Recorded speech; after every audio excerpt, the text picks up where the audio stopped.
Hello dear students, स्वागत है आप सबका हमारे इस यूट्यूब चैनल पर।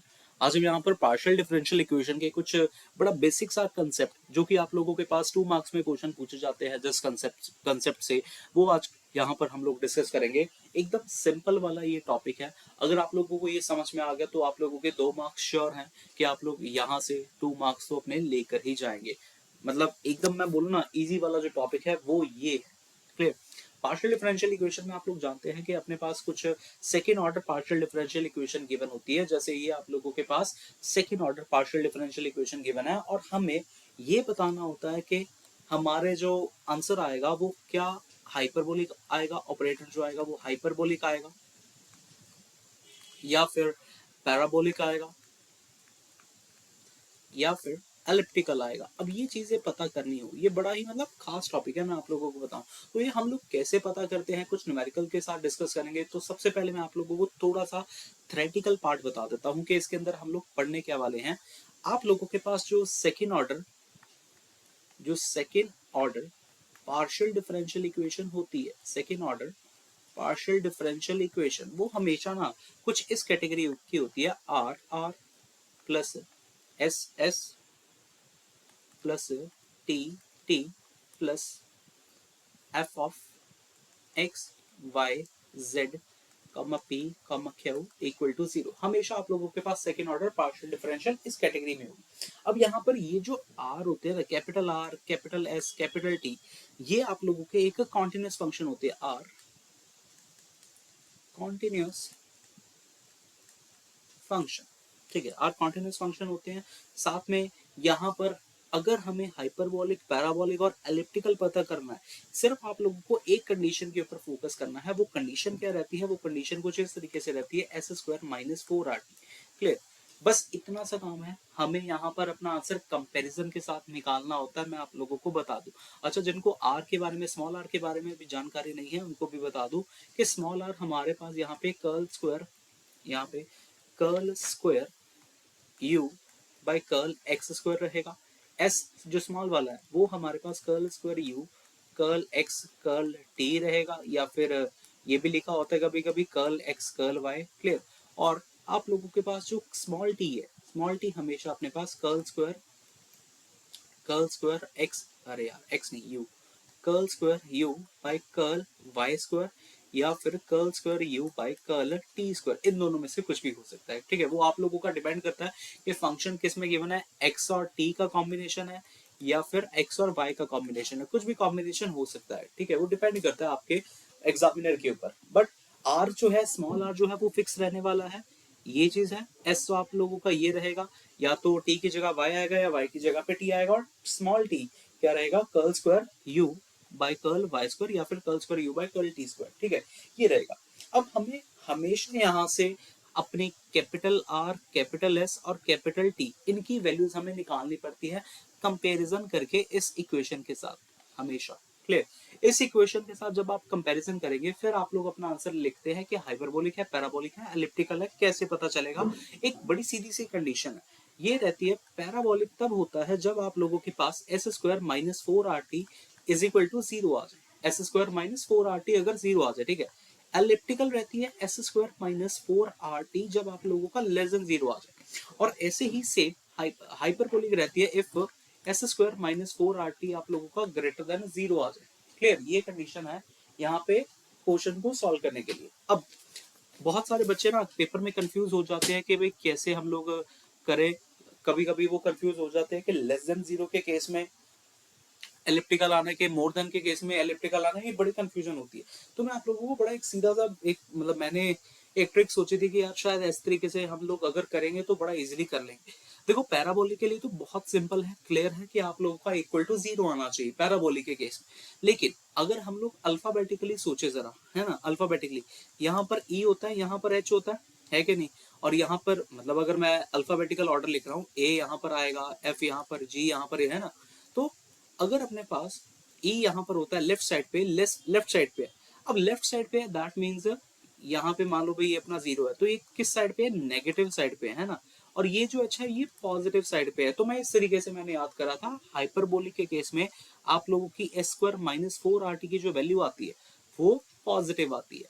और एलिप्टिकल के केस में एस स्क्वायर माइनस 4RT की वैल्यू आपकी क्या आती है, नेगेटिव आती है। समझ रहा है?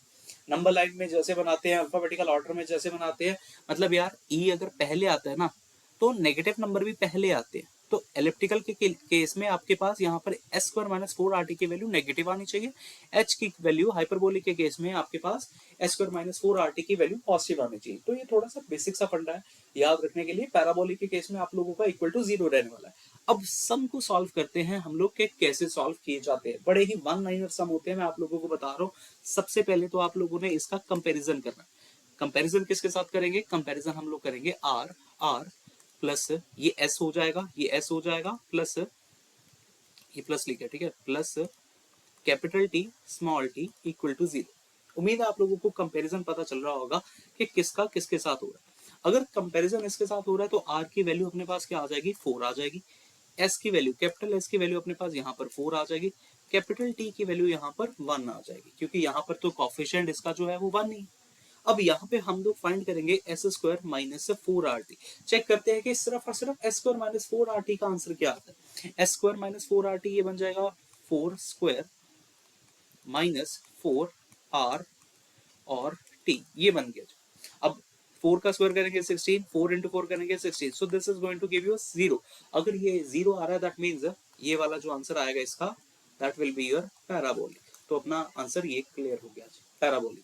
ठीक है, ऐसे ही नेक्स्ट क्वेश्चन करते हैं। मैं तभी कह रहा हूँ ये मार्क्स सिर्फ 2 मार्क्स में पूछे जाते हैं ये क्वेश्चन। ऐसे ही नेक्स्ट का कंपैरिजन करते हैं। यहाँ पे कंपैरिजन होगा आर आर के साथ। याद रखना ये चीज, आर स्मॉल आर जो होता है, स्मॉल आर आपके पास यहाँ पर एक्स के लिए होता है use. R R plus capital S और स्मॉल एस जो था एक्स और टी का कॉम्बिनेशन है। कैपिटल टी और स्मॉल टी, यहाँ पे स्मॉल टी टी वाले का कॉम्बिनेशन, टी या वाई इज इक्वल टू 0। तो यार कैपिटल आर मेरे पास यहाँ से आ जाएगा 5, एस कैपिटल जो है वो यहाँ आ जाएगा -9, और कैपिटल टी जो है वो आ जाएगा 4। फाइंड कर लेते हैं अपना S square minus 4RT। Clear? ये बिल्कुल वैसे ही है जैसे आप लोग क्वाड्रेटिक इक्वेशन पढ़ते थे ना, जैसे क्वाड्रेटिक इक्वेशन में बी स्क्वायर माइनस 4AC करते हैं। ये एक्चुअली वैसी ही चीज है, एस स्क्वायर माइनस 4RT। कुछ टीचर्स आप लोगों को एबीसी की फॉर्मेट में भी कराते हैं, मैं आप लोगों को यहाँ पे आरएसटी की फॉर्म में करवा रहा हूँ, थोड़ा सा फर्क के लिए। वरना ये तो आप लोग जानते हैं डिस्क्रिमिनेंट होता था क्वाड्रेटिक इक्वेशन के अंदर, B square minus 4AC। S square minus 4RT यहाँ से आ जाएगा, देखते हैं क्या आता है। एस स्क्वायर है that is -9 square minus 4 into R into T. तो -9 का स्क्वायर करेंगे 81, यहाँ से 4 इंटू 4 6, या ये आ जाएगा 80 आ जाएगा। ठीक है, 80 आ गया, 1 आ गया, और ये ग्रेटर देन 0 आ गया। अगर ये ग्रेटर देन 0 आ गया दैट मीन्स ये अपने पास बन जाएगा हाइपरबोलिक। क्लियर? हाइपरबोलिक इसका करेक्ट आंसर। ऐसा ही नेक्स्ट एक और चीज डिस्कस कर लेते हैं। अपने पास इक्वेशन कुछ इस तरीके से है, अकेला r plus x square.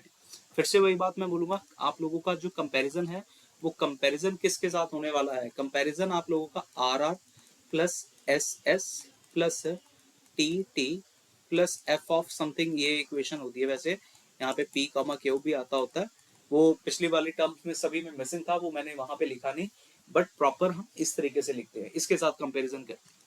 Are कितना आ जाएगा? अगर आप यहाँ पे क्लियर कट देख सकते हैं आर की वैल्यू यहाँ पे कितनी आ रही है, 1, क्योंकि आर स्मॉल आर का जो कॉफिशिएंट है वो सिर्फ और सिर्फ 1। ठीक है, एस एस क्या होता है यहाँ पे? ये यहाँ पे मुझे लगता है एस वाली टर्म ही नहीं है, तो एस वाली टर्म तो यहाँ पे 0 आ गई, क्योंकि एस आप जानते हैं कॉफिशिएंट होता है curl square X curl square you curl x curl T, या फिर curl square you by curl x curl Y, इसका कॉम्बिनेशन होता है। और यहाँ पे ये टर्म ही मिसिंग है। अब कैपिटल टी भी लिख लेते हैं। कैपिटल टी यहाँ पे आ जाएगा अपना एक्स स्क्वायर आ जाएगा। समझ में आ गई बात? ये इस तरीके से सारा का सारा फंडा रहने वाला है। क्लियर? अब यहाँ पे अपना फाइंड करते हैं एस स्क्वायर माइनस 4RT, और चेक करते हैं अपना आंसर क्या है। एस स्क्वायर की वैल्यू आ रही है 0, 0 स्क्वायर माइनस 4R की वैल्यू हमने रख दी 1, टी की वैल्यू हमने रख दी ये। तो यहाँ से इसको सॉल्व करने पे अपने पास आ रहा है -4x²। अब बच्चे कहेंगे कि सर हमें कैसे पता चलेगा इसकी वैल्यू लेस देन आ रही है कि पॉजिटिव आ रही है? देखिए स्टूडेंट्स, आप लोग जानते हैं कि एक्स स्क्वायर जो रहता है ना, कोई भी टर्म जब स्क्वायर में रहती है, जैसे एक्स स्क्वायर है, it will be always a positive. आप कुछ भी नेगेटिव यहाँ पे रख के देखोगे तो आप लोगों को आंसर अपना पॉजिटिव आएगा। अगर आप लोग एक्स की वैल्यू कुछ भी रखेंगे ना, it will be positive value. Clear? अगर ये चीज पॉजिटिव आ रही है दैट मीन्स आप लोगों का आंसर जो है वो -4 इंटू पॉजिटिव करके कुछ चीज आ गई, है ना, -4 इंटू पॉजिटिव। अब अगर आप लोग माइनस को मल्टीप्लाई करवा रहे हो किसी भी प्लस के साथ, आंसर क्या आएगा, नेगेटिव आएगा ना। तो यहाँ पे अपना जो फाइनल आंसर आ रहा है वो क्या आ रहा है, नेगेटिव साइन के साथ आ रहा है ना। अगर नेगेटिव साइन के साथ आ रहा है that means this will be your less than 0, और अगर ये लेस देन 0 है तो ये अपना आंसर क्या बना देगा, ये अपना आंसर एलिप्टिकल बना देगा। क्लियर। एक क्वेश्चन है आप लोगों के लिए, वैसे बड़ा ही सीधा सा क्वेश्चन है, मैं आप लोगों को यहाँ पे कंपेयर करके वैल्यू बता देता हूँ कि क्या आ रहा है। R R plus S S plus T T plus F of X Y Z P comma Q equal to 0। Capital R की वैल्यू यहाँ पे आ रही है 1, कैपिटल एस की वैल्यू यहाँ पे आ रही है 2, और कैपिटल टी की वैल्यू आ रही है यहाँ पे 1।